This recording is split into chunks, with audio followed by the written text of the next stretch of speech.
Hello, ഞാൻ ആദ്യമായിട്ടാണ് കേട്ടോ ഇങ്ങനെ ഒരു കറീനെ കുറിച്ച് കേൾക്കുന്നത്. അപ്പോൾ അത് നിങ്ങൾക്കും കൂടി ഒന്ന് ഷെയർ ചെയ്യാമെന്ന് വിചാരിച്ചു.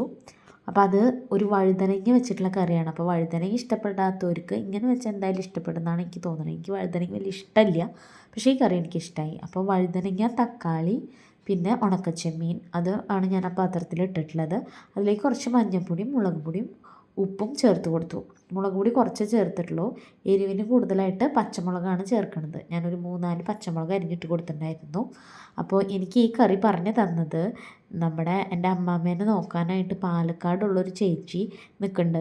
അപ്പോൾ ആ ചേച്ചിയാണ് എനിക്ക് ഇങ്ങനെ ഒരു കറീനെ കുറിച്ച് പറഞ്ഞു തന്നത്. അപ്പോൾ ഇവിടെ ഞാൻ ഇതുവരെ ഇങ്ങനെ ഒരു കോമ്പിനേഷൻ കണ്ടിട്ടില്ല.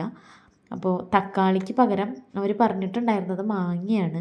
എൻ്റെ കയ്യിൽ മാങ്ങ ഉണ്ടായിരുന്നില്ല. മാത്രമല്ല എനിക്ക് അത്ര പുളി ഇതിൽ വരണത് അത്ര ഇഷ്ടമായിട്ട് തോന്നിയില്ല.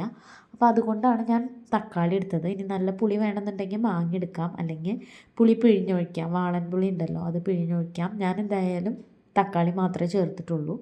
എന്നിട്ട് എല്ലാം കൂടി നന്നായി മിക്സ് ചെയ്ത് കൊടുത്തു. ഇതിലേക്ക് ചേർക്കേണ്ടത് നാളികേരത്തിൻ്റെ 2-ാം പാലാണ്. അപ്പോൾ ഇതൊന്ന് മുങ്ങിക്കിടക്കണ വിധത്തിൽ ഒഴിക്കാം, അല്ലെങ്കിൽ നമുക്ക് എത്ര ചാറ് വേണം എന്നുള്ളതനുസരിച്ച് ഒഴിക്കാം. എന്നിട്ട് അത് അടുപ്പത്ത് വെച്ച് നന്നായി വേവിച്ചെടുക്കുക. ഒരുപാട് നേരമൊന്നും വേണ്ടത് വേവാനായിട്ട്, കാരണം വഴുതനങ്ങ ആണെങ്കിൽ പെട്ടെന്ന് വേവുമല്ലോ. ചെമ്മീനാണെങ്കിൽ ഞാനൊന്ന് വറുത്തിട്ടാണ് അതിൽ ചേർത്ത് കൊടുത്തത്. അപ്പോൾ എല്ലാം കൂടി ഒന്ന് വെന്ത് വരണ നേരം അത് കഴിയുമ്പോൾ 1-ാം പാൽ ഒഴിച്ചിട്ട് ഇറക്കാം.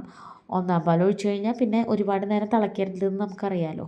അപ്പോൾ 1-ാം പാൽ ഒഴിച്ചതിന് ശേഷം എല്ലാം കൂടി ഒന്ന് മിക്സ് ആക്കിയിട്ട് ഞാൻ അത് അടുപ്പത്തു നിന്ന് വാങ്ങി വെച്ചു. പിന്നെ അതിലേക്ക് എല്ലാ കറിയും ചെയ്യണ പോലെ തന്നെ ഉള്ളിയും മുളകും കാച്ചിടുക. ഉള്ളി കാച്ചിടുക. ഉള്ളിയിലേക്ക് ഞാൻ കുറച്ച് മുളക് പൊടിയും കൂടി, ആ കളറ് ഒന്ന് മാറാൻ വേണ്ടിയിട്ടാണ് കേട്ടോ, കുറച്ച് മുളക് പൊടിയും കൂടിയും ചേർത്തിട്ടാണ് ഉള്ളിയും വേപ്പിലയും കൂടിയിട്ട് കാച്ചി ഒഴിച്ചത്. കടുക് ഇഷ്ടമുള്ളവർക്ക് കടുക് പൊട്ടിക്കാം. എന്നോട് കടുക് പൊട്ടിക്കാനാണ് പറഞ്ഞിട്ടുണ്ടായിരുന്നത്, പക്ഷേ എനിക്ക് കടുക് പൊട്ടിക്കണേക്കാളും ഇഷ്ടം ഉള്ളി കാച്ചണതാണെന്നുള്ളത് കൊണ്ട് ഞാൻ ഇങ്ങനെ ചെയ്തു. നല്ല കറിയായിരുന്നു കേട്ടോ. എല്ലാവരും ചെയ്ത് നോക്കണേ. താങ്ക്